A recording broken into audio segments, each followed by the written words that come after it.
started. So welcome to our ENSA class for April 3rd.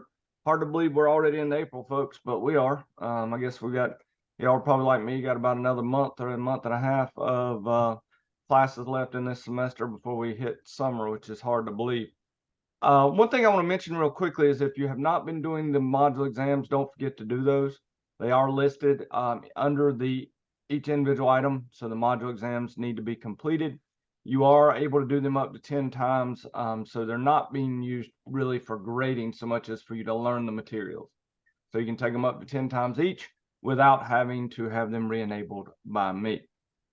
Were there any questions after our discussion last week of IPsec tunnels and VPNs and those items that you wanted to go over today? Could you just briefly review that again for me, please? Yep. One of the big things we went over, and one of the big things to make sure you know, is the two different types of remote access, or two different types of VPNs, one being site-to-site, the other being remote access VPN. Those are two broad types of VPNs. And it all comes down to where the endpoints for the VPNs are. If it's site-to-site, the endpoints are networking devices. So router to router, VPN gateway to router, it's always networking devices. In fact, the client really doesn't even know it's going through a VPN, has no clue. It just thinks it's going through the network normally and has no idea that it's even connected to a VPN. In a remote access VPN, we load software on the client. The client initiates the VPN connection and it connects to some VPN gateway. And that gateway can be a router, it can be a firewall, it can be a VPN concentrator, it can be any of those things. Typically, we use our remote access VPNs when we can't control the endpoints. So you've got a workforce that travels around the country or around the world, really, and you don't know what hotel they're going to be staying in. You don't control the hotels they stay in. So there's no way for you to make a site-to-site VPN. That's where remote access VPNs come in. We also have another type of VPN that we talked about in our site-to-site VPNs, and even in our remote access. Many times we use an IPsec VPN, but in our remote access VPNs, it's becoming more common now to use what's called an SSL VPN. Those SSL VPNs only require a web browser on your devices. They connect to an SSL VPN gateway, and then you get limited access to resources on the network. So SSL VPN, these clientless SSL VPNs, they're good, but they're much more limited than a full client-based IPsec VPN.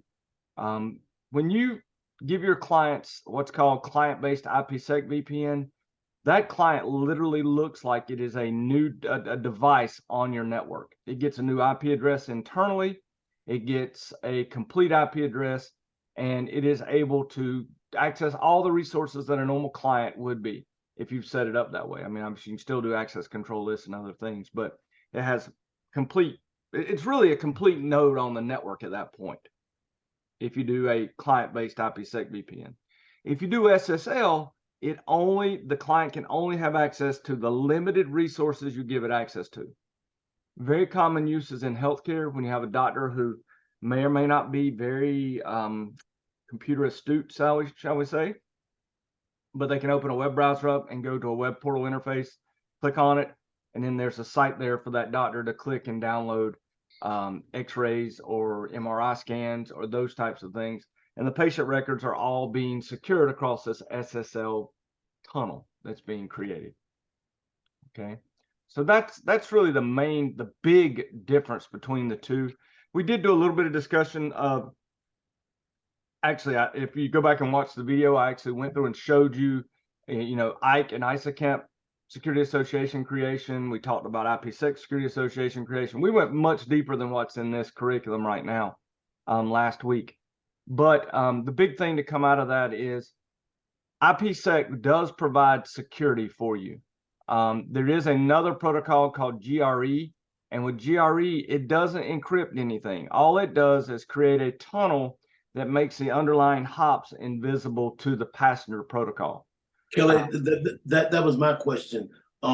Is there an order to configuring this? You do the GRE first and then the other second, or how is that done? Yeah, Then it- typically you create your GRE tunnel and then you create the IPsec and put that traffic inside the IPsec tunnel. So it's basically a GRE tunnel and then put IPsec across the GRE tunnel.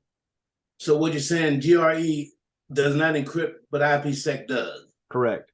So So we basically have- what you're doing is the passenger protocol here becomes an IPsec. So we have a pipe within a pipe. Bingo. Yep. We have an encryption inside the pipe itself. Yep.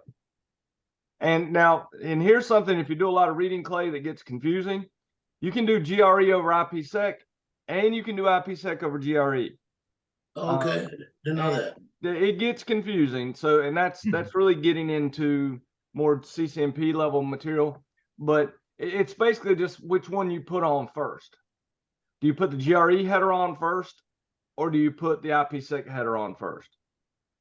Which one are you going to do? Well, I tell you, this is what I would do. GRE is easy and is almost guaranteed end-to-end connection, so I think I would do that one first. It depends on what you're trying to do and the purpose. Yeah, well, you're right about that. Yeah, go ahead, John. I think you had a statement. Yeah, I was wondering if the 4000 series routers that we're using in our labs, can we do a site-to-site tunnel, encrypted tunnel? Yes, as long as they have a K9 image on them, they should be able to do a site-to-site tunnel. Yes. Okay, and so the old ASA 550s that we have aren't really useful for anything, right? Right. And what I can suggest that you do is inside of the network security course here, there's actually a series of labs. Let me pull down the lab, student lab source files. I think this is it right here.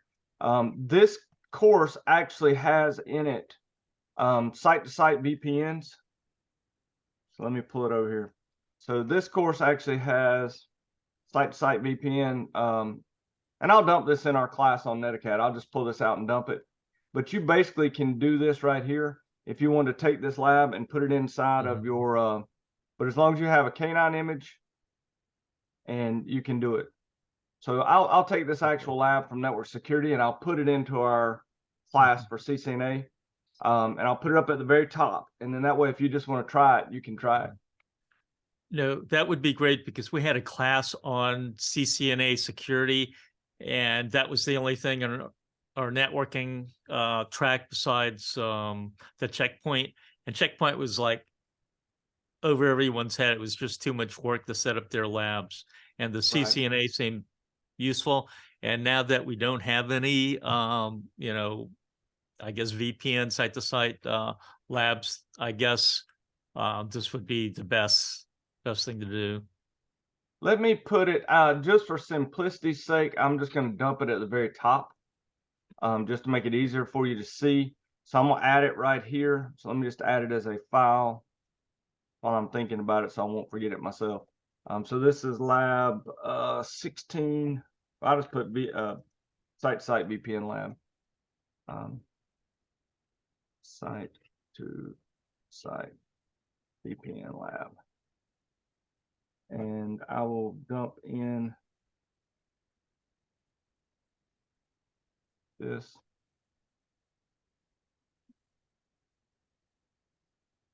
And that should be available for you right there. So you can grab that, and you can do it in the classroom, and it works. Okay, great. And the neat thing about that lab, one of the cool things about it is you'll notice as you're doing it, what you're ending up doing is you need 3 routers. So this is why it no longer will work with our current curriculum, because we only have 2 router, 2 switch pods. But you just throw a 3rd router in here. This R2 router does not have to have a K9 image on it, because your tunnel is from R1 to R3.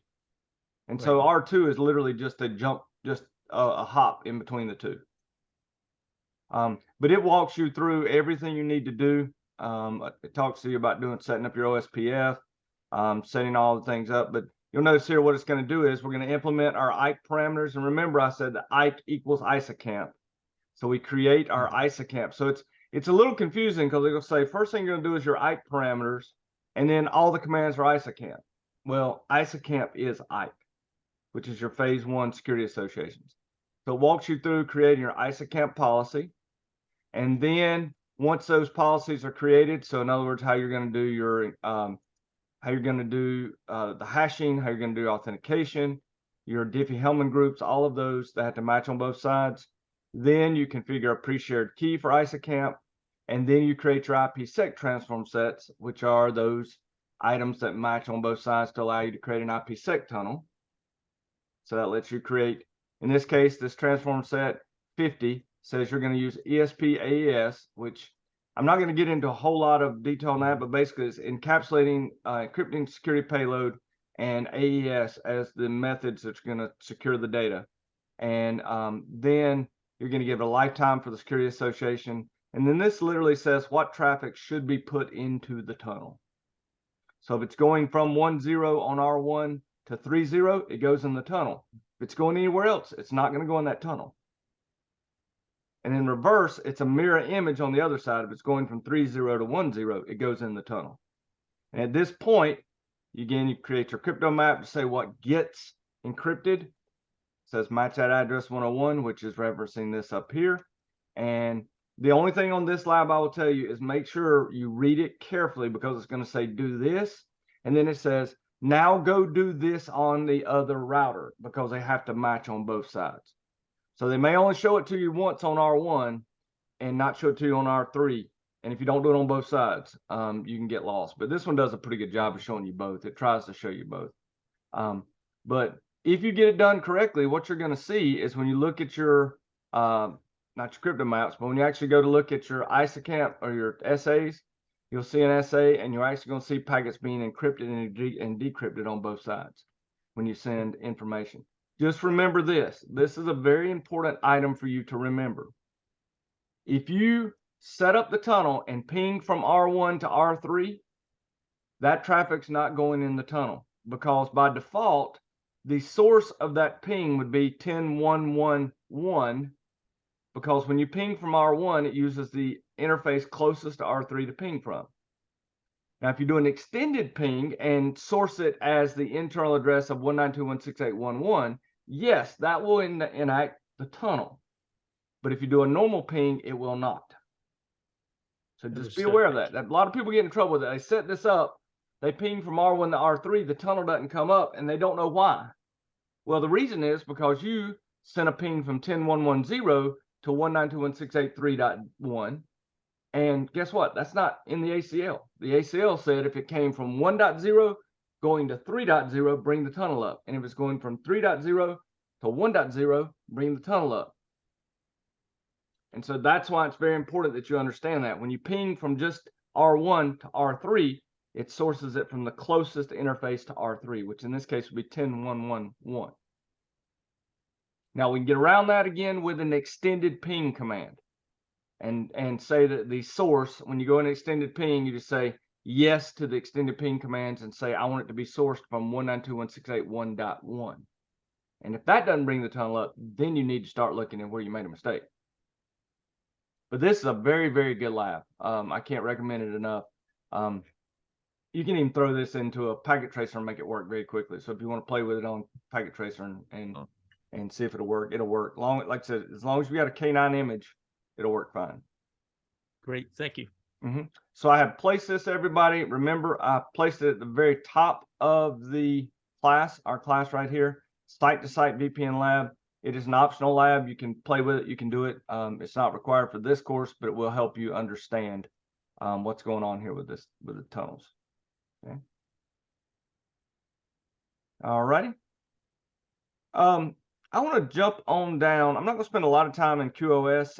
One of the things about QoS that is important is, why would we use QoS? What's the purpose of it?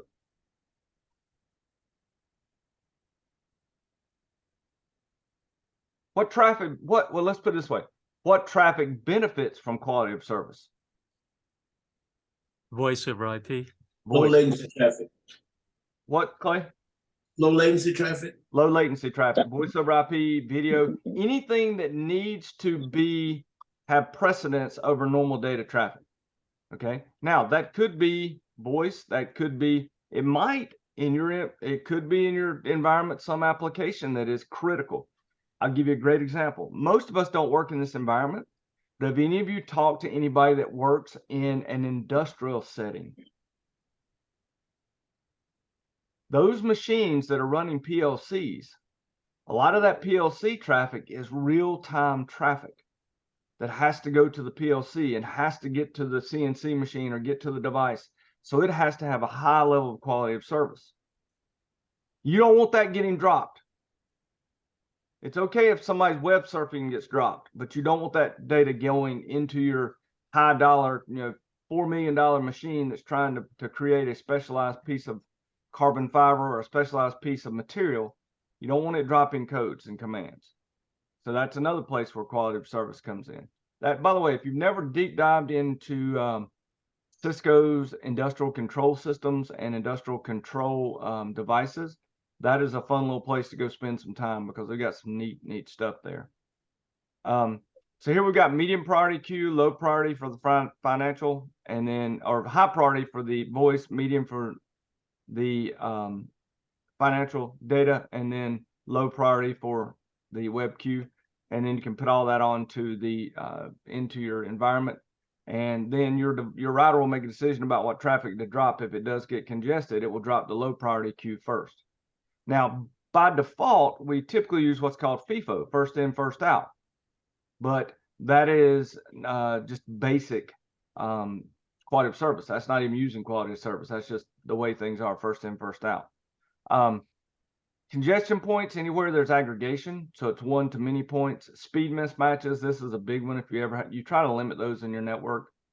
And LAN to WAN connections, because even though we say that we have high-speed WAN connections are really not as fast as our LAN connections by a long shot. Okay, typically. Jitter is the idea. Anybody know what is jitter? Jitter would be irregular transmission. Yeah, irregular transmission times, round trip times. In other words, we can deal with something that is a known variable of a delay, because then we can change our parameters.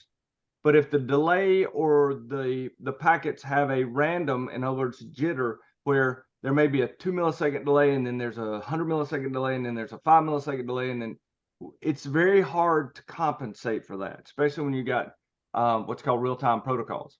So it is possible to compensate for jitter, but it's difficult because of the fact that it goes all over the place. Voice, again, being one of those, DSP, digital signal processors, can try to make what should be on each end of a drop packet for voice, but you can also end up sounding like somebody with Tourette's if you lose too much. So I'm gonna let you go through this part. This part's pretty easy. It's just talking about different types of data and bursty and what the data is. I do want to look a little bit at the queuing algorithms that we talked about. Again, first in, first out, which is really the simplest. If it comes in first, it goes out first.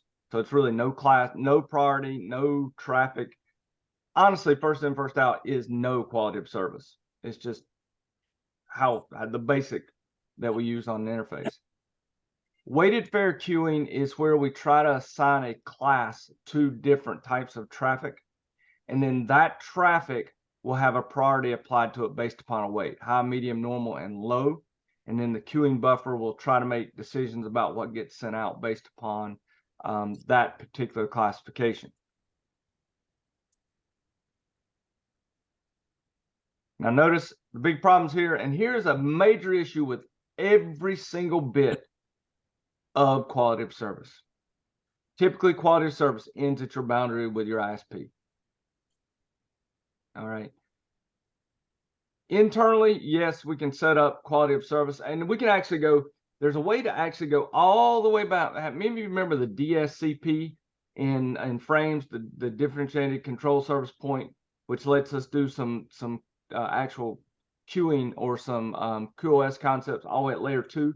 We can go all the way down to the device on our singular network. But as soon as we leave our network, most of all this queuing, all this quality of service is ripped off.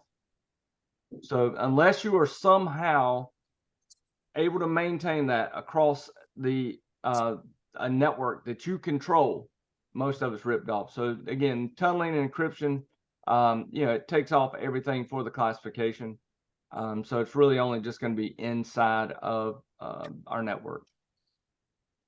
This class-based weighted fair queuing just extends weighted fair queuing support more user-defined traffic. So we can define more classes than just high, medium, low, and normal. We can actually go in and start creating our own user-defined classes. With weighted fair queuing, we have basically high, normal, medium, low. In class-based weighted fair queuing, we can define our own classes. So we may define voice, define video, define data, instead of just using high, medium, low. And then LLC, strict priority queuing. This is the one for data sensitive packets. It really is just designed for delay sensitive packets to be sent first before any other. And it is one that it's used a great deal when we do class priority queuing. In other words, we've got our CBWF we got our classes, but we'll even put above that a higher class, which is basically low latency queuing, and saying that this is above everything. So let's just kind of have an additional control. Set timer for 20 minutes. Yeah. So 20 it's minutes. Counting down.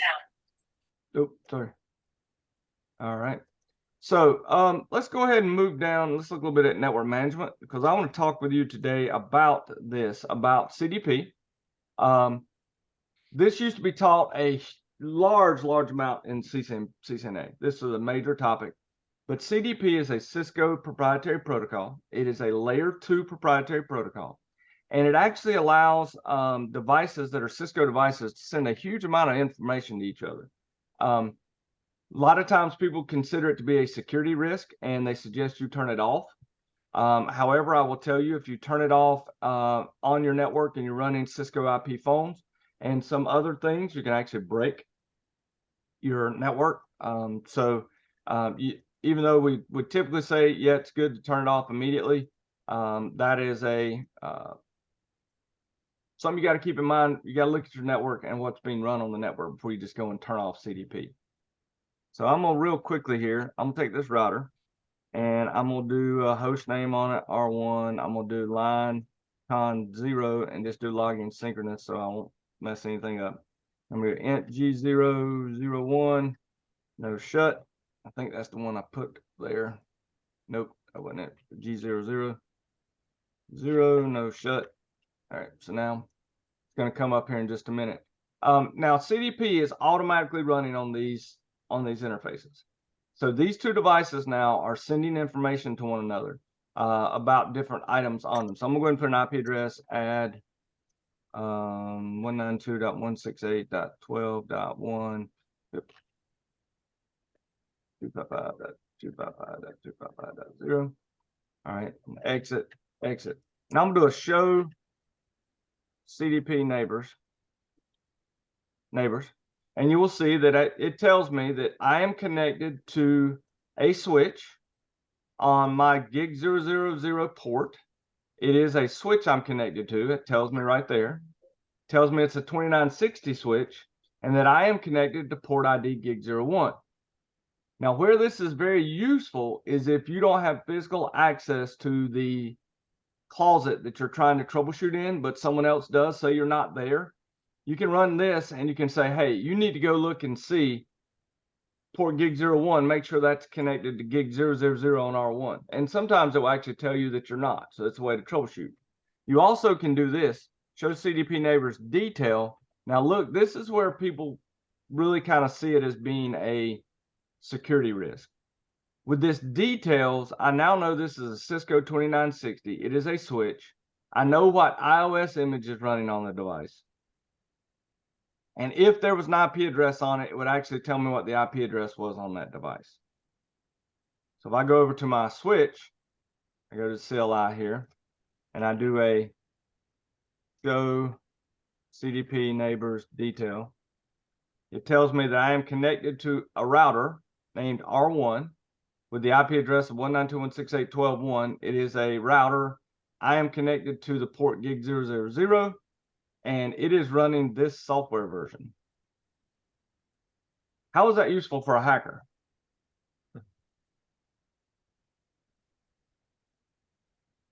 You go look up all the vulnerabilities for version 15.5.3 S5. And you can take a Linux box and you can run CDP on it, connect it to a normal port, and the Cisco switch will tell you what iOS it's running. Now, the good news is it only tells directly connected neighbors. So CDP only works for directly connected neighbors. So it's not going to tell you anything on the other side. So it only tells you directly connected neighbors. You can also turn it off. Okay. If you want to do it globally, you do no CDP run. You can also turn it off by doing no CDP enable on a single interface. So you can turn on and off on interfaces. But again, be careful, because if you're running certain devices, they need CDP. The other problem is it is Cisco proprietary, so it only works with Cisco devices. Well, there's a way to fix that. Okay. Now, I will tell you this. Several years ago at Cisco Live, they had a hacking challenge to help you. You were supposed to figure out how to break into a device, basically on a Cisco device, and they didn't give you any information on it. Well, the starting point was show CDP neighbors, and that gave you a ton of information to get started on the contest. So it is useful. It is a very useful port, or a very useful protocol. That's basically showing you everything I just showed you, how it tells you the capabilities, who you're connected to. If you get a diagram on the exam and it asks you what would be, how many devices would show on show CDP neighbors for R1, in this example right here, the answer would be 1, because it only shows directly connected neighbors. S1 would show 2 neighbors. It would show R1 and S2. All right. But since this is a Cisco proprietary protocol, IEEE came up with a protocol called LLDP, Link Layer Discovery Protocol. It does almost exactly the same thing as CDP, but it's an open protocol. So we can go in and turn on LLDP globally or on a single interface. Okay. So you can do it. You can also, you see here, one of the cool things is it can be set to separately transmit and receive LLDP packets. So you can do LLDP transmit receive. When you do this, it changes over to LLDP. So I'm going to go into this router here and I'm going to go config T LLDP enable. It may not LLDP enable. Oh, I may have to go into let me see. I'm bringing run. I was thinking CDP. LLDP run. I'm going to int GI000 and do LLDP transmit and LLDP receive. And then I'm gonna go over to the switch and let's do big T, LLDP run, LLDP run.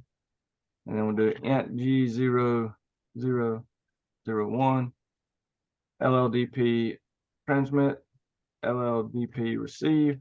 And now I can do a do show LLDP neighbor. And you'll see that it's almost the exact same thing as what you see in CDP. I'm connected from the switch to a router. My local interface is gig01. My remote interface on the router is gig000. And then if I do neighbor detail, I should get, it tells me exactly the same thing. I get the name, I get the version. It does not show me the IP address, which is a little bit interesting. It does show me the MAC address for the chassis though, which is something that didn't show me on the other. Okay. Now let's go over here and do a do show LLDP neighbor and see what we get. And then let's do detail. And you'll see that on the switch, we get a very similar thing. We connect, gives me chassis, MAC address, tells me who I'm connected to. So very, very common results. One of the things I like to do in the Skills USA contests is I like to make them turn off CDP and turn on LLDP. That's something I'll do quite often on the, and that just shows that they know that how to run LLDP and what it is. Okay. But it is basically just an open version of CDP. All right. Now, network time protocol. We teach our students in security that if you're going to prosecute somebody, you better have your time right on your devices. Otherwise, the first thing that's going to happen is you're going to walk into court and you're going to say you're going to have these logs of somebody breaking in your network, and it's from, you know, typically the clock on a device. So let's just see, and I know this is a do show clock, but this says 1993. A lot of the devices that we ship. Well, first thing the lawyer's going to do is, Your Honor, my client wasn't born in 1993. There's no way they could have broke into this network. So if your syslogs have 1993 on it and it's not accurate, or they're off to the point to where I can say my client was in the bar with 7 of his friends at this time, there's no way they could have broken your network. So it's very important that in a real, true network, that the time is set correctly and that you're logging correctly. So one of the things you have in NTP is what's called stratums. And so there's basically stratum 0, 1, all the way down. And some of these up at the very top, stratum 0 is basically like the atomic clock that is maintained at the highest level. They pull their information off of the atomic clock, and then you can have multiple stratums below that. One of the things that's very important about NTP is that you do turn on with NTP encryption. We don't really go over that in this particular section here, but there is a way to encrypt information between your NTP clients and your NTP actual stratum servers. And I would suggest that you at least discuss that with your students, because that way you know that they are pulling the correct time. Have any of you ever had problems with in your Windows environment with indexing and or the global catalog getting out of sync because one machine's time clock was too far off from the other? I've seen that happen many times. So that's another reason to keep your clocks all close and the same. So you're going to create an NTP server for your network. It's going to connect up to an authoritative time source, be it stratum 1 or 2. Typically, we'll try to connect at least to a stratum 1 device, and then the stratum 0 is the actual atomic clocks, and those are the most accurate. But we need to have that server and know the IP address on it, and then when you configure it that way, you will actually see that the time is correct versus incorrect, which is very important. You can show your NTP association showing that this is a reference clock. This is a stratum 1 clock or stratum 1 association. And this is a stratum 2. R1 is a stratum 2, so he's one level below. But it's very important that you set this correctly on your devices. All right. SNMP, Simple Network Management Protocol, is actually a dangerous protocol. It can be misused very easily. If you do turn it on, you want to use version 3 because goodness gracious, because version 3 sets the ability to do encryption and to do passwords between your different devices. So you want to be very careful with it. But basically, SNMP consists of an SNMP manager. And then that manager is basically a server that you're going to send your information to. The managed nodes have agents loaded on them, and on those agents are databases called MIBs.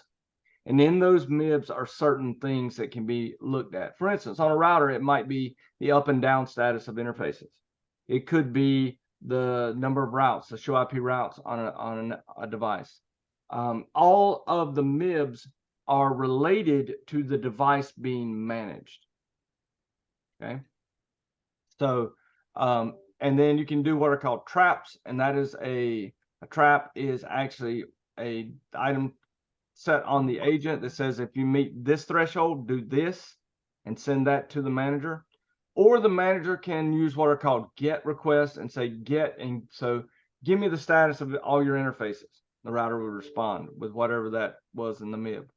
Or it can, in the last item would be set. It can actually set information on the devices themselves. So SNMP is very powerful because it has the ability to actually set things on a device. Here's an example of looking at whether or not gig 000 is up. SNMP get would look in the MIB. The MIB would have to have the information on the status of gig 000 and would be able to respond to that. So that is an important thing, that the MIB is specific to the device, which makes sense because there's different things to look at on a switch versus on a router. There's different things to look at on a server versus a router, and on a firewall versus a router.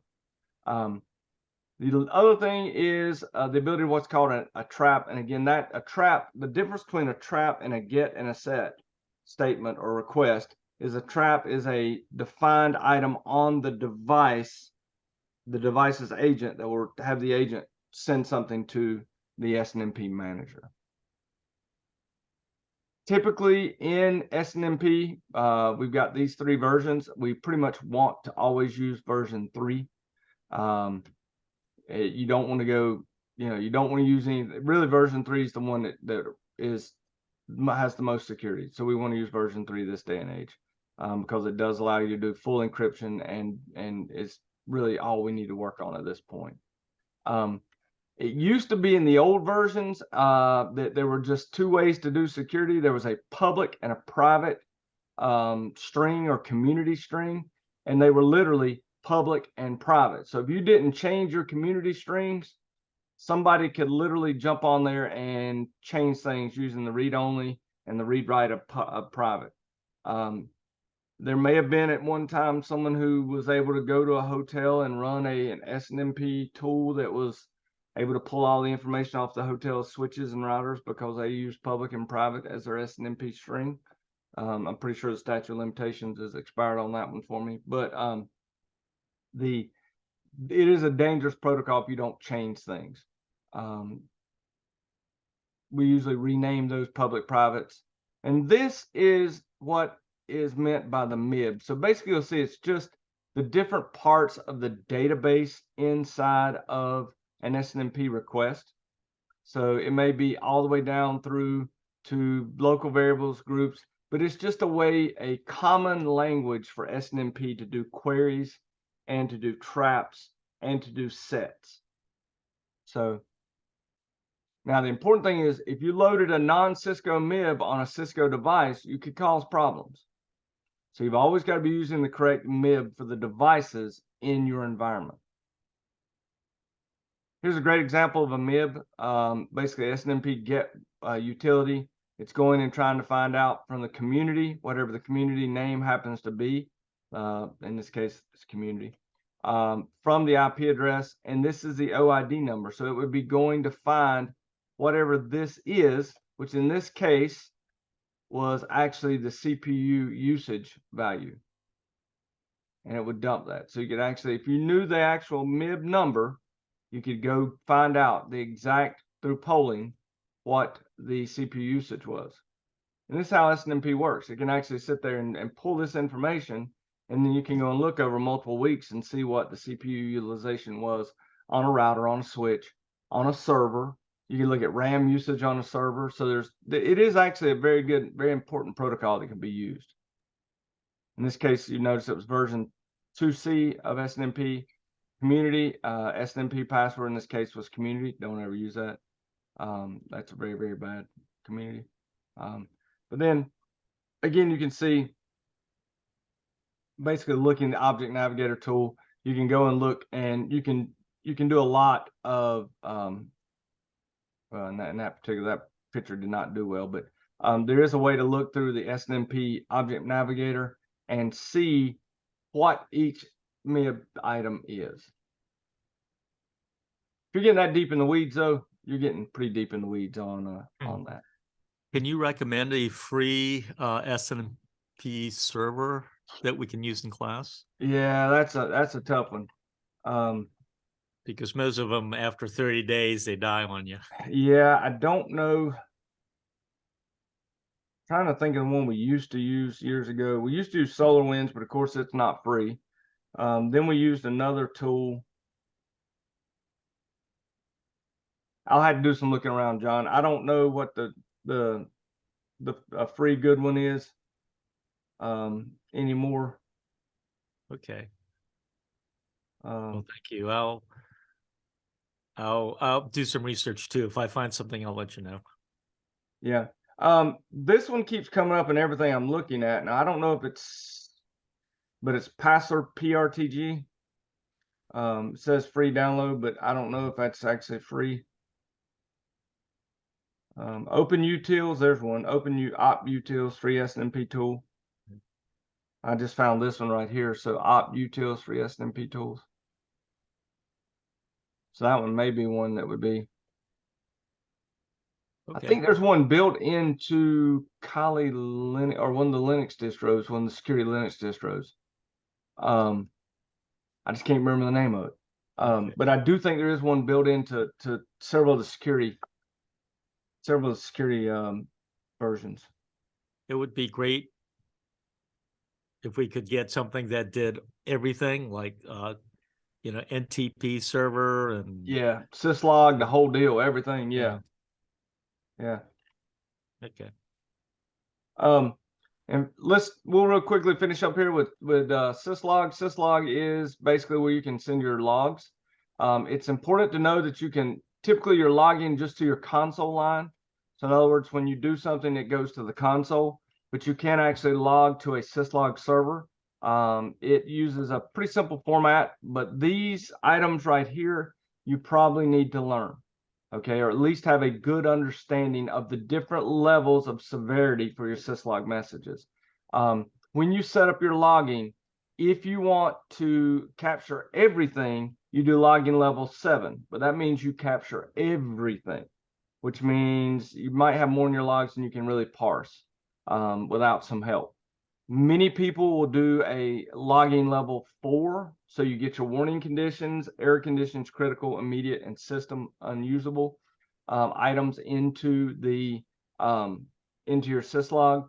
Notification is things like when you move from privilege mode to user exec mode, those types of just normal, but not really a problem inside of the system.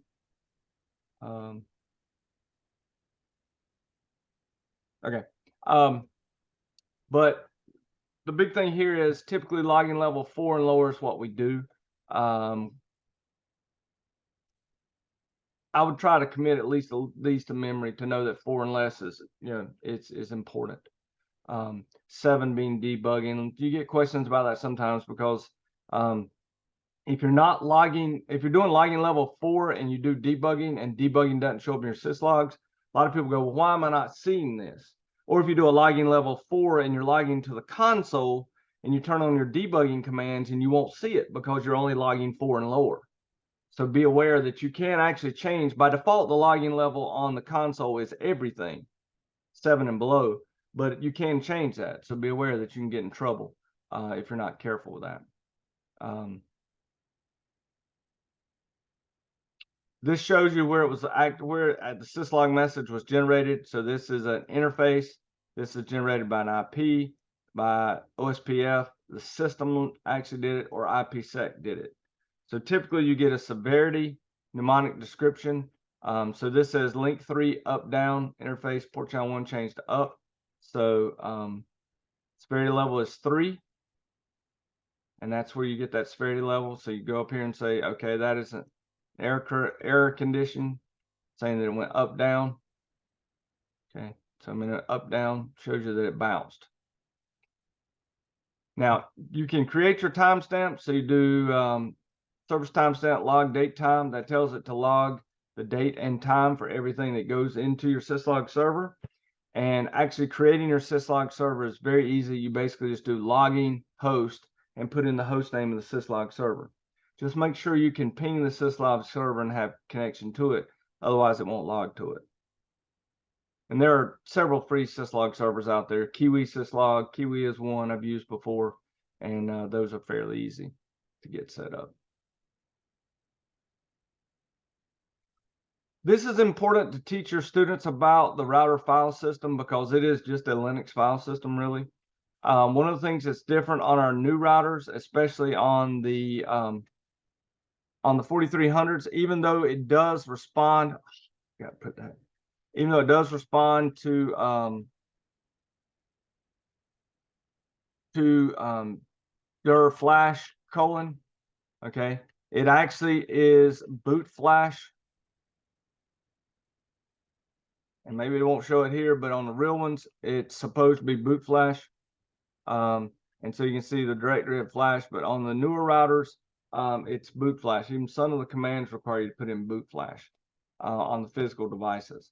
So be aware of that. Most of the stuff will still use just flash : but there are a couple commands that can get you in trouble if you don't use boot flash. Okay. On the routers themselves, you can do a show file system. And you can see what the file system is in this case. You can do file system flash. Oop. Oh, I'm doing it wrong. File systems. It's important to do that. All right, that just shows you the ones that are there. Again, this is because this is simulated, it's not showing you everything. If it was a real router, you'd be seeing all of these. You'd be seeing the actual file systems available. But it's not showing it to you on that. But see right here, see this boot flash? Notice that's how it's on our new 4000 series routers. Flash is referenced as boot flash in a lot of commands. In fact, if you do get into the weeds of trying to put new iOS images on the 4000 series, I got a video on that on my webpage. It's probably the one that's watched more than any other video I've ever made. And it shows you what the boot flash is and how it works. Okay. Here's inside the file system. You see, you do dir, and notice how again it's referencing boot flash. NVRAM non-volatile, that's where your startup configs are. So we can look at that. You can actually go into the NVRAM and look at it.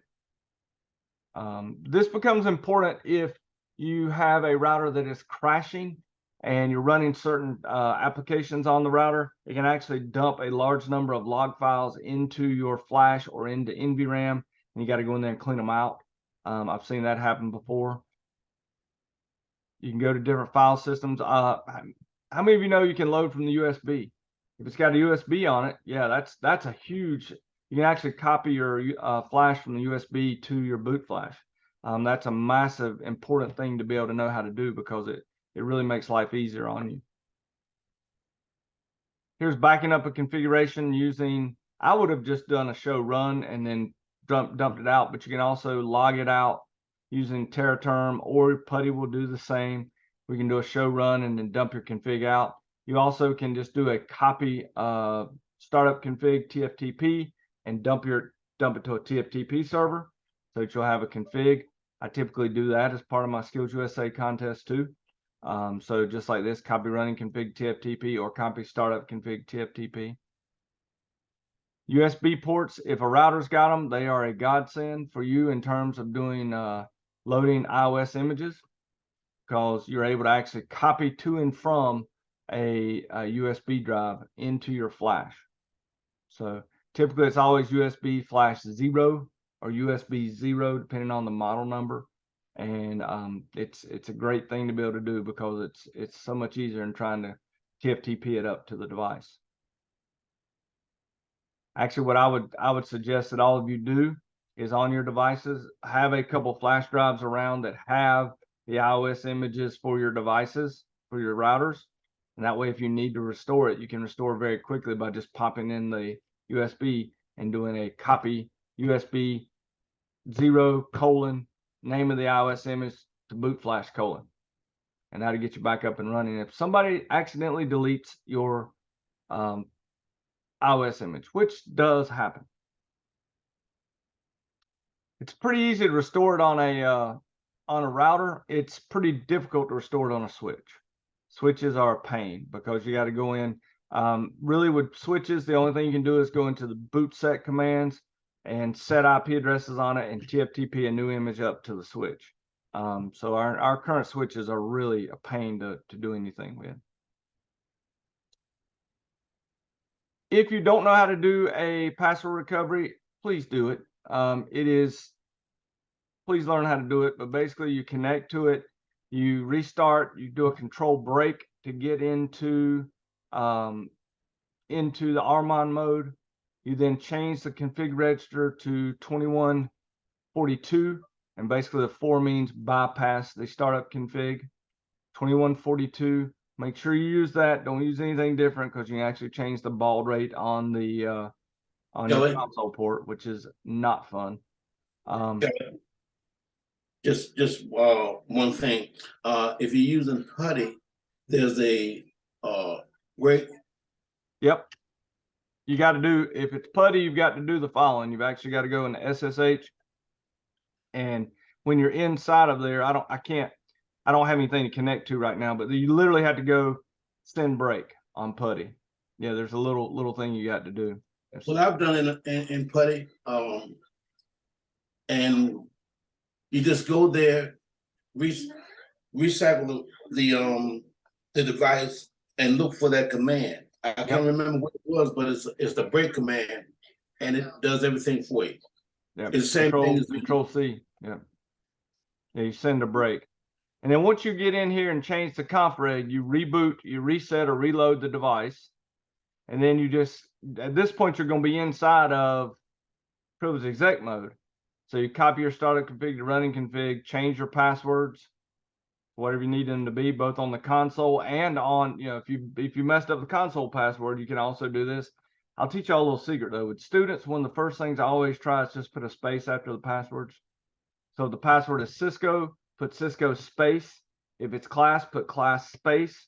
I got in a router on our net labs just this week. Somebody said, "Oh, I can't get in the switch because somebody's put a password on it. Nobody knows." And I'm like, "It's class space." Got in 2 minutes.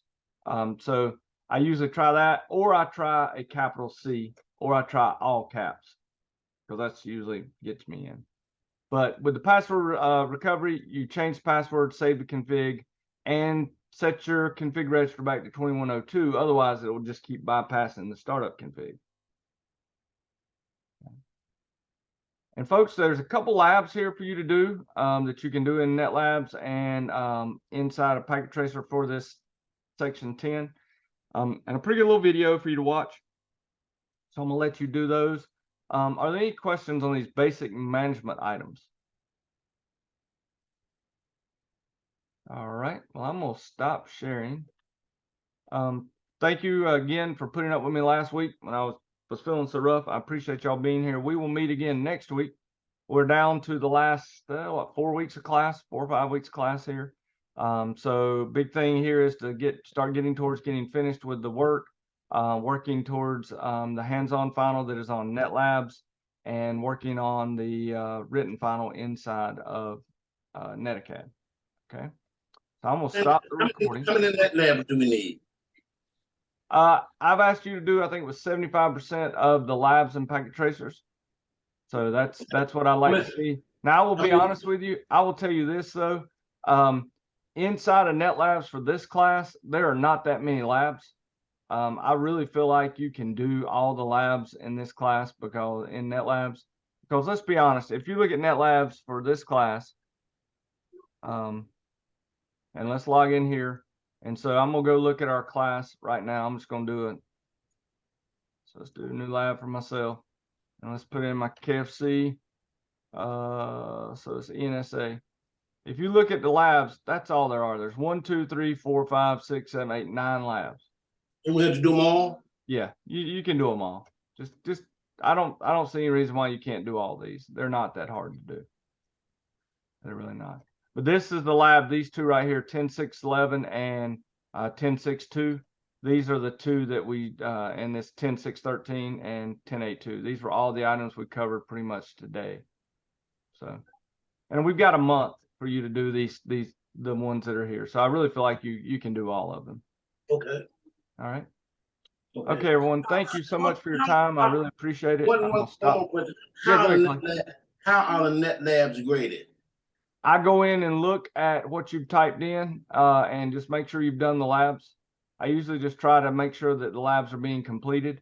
I'm not super stickler about it. You need to upload the document that has, if there's any questions in it, you upload that document. Even if there's no questions, you upload that document so I know that you've done it. I go and look in NetLabs. I look at all the stuff you've typed in, and you know, I've been doing this long enough. I can kind of look at just your configs and know whether or not you did the lab or not. Okay. And if you have any problems with the lab, just let me know. Occasionally a device will get locked out. Somebody will put a password on it. There'll be a problem. And just let me know what pod you were in, and we'll try to get that fixed. But Thank you, Kelly. mhm.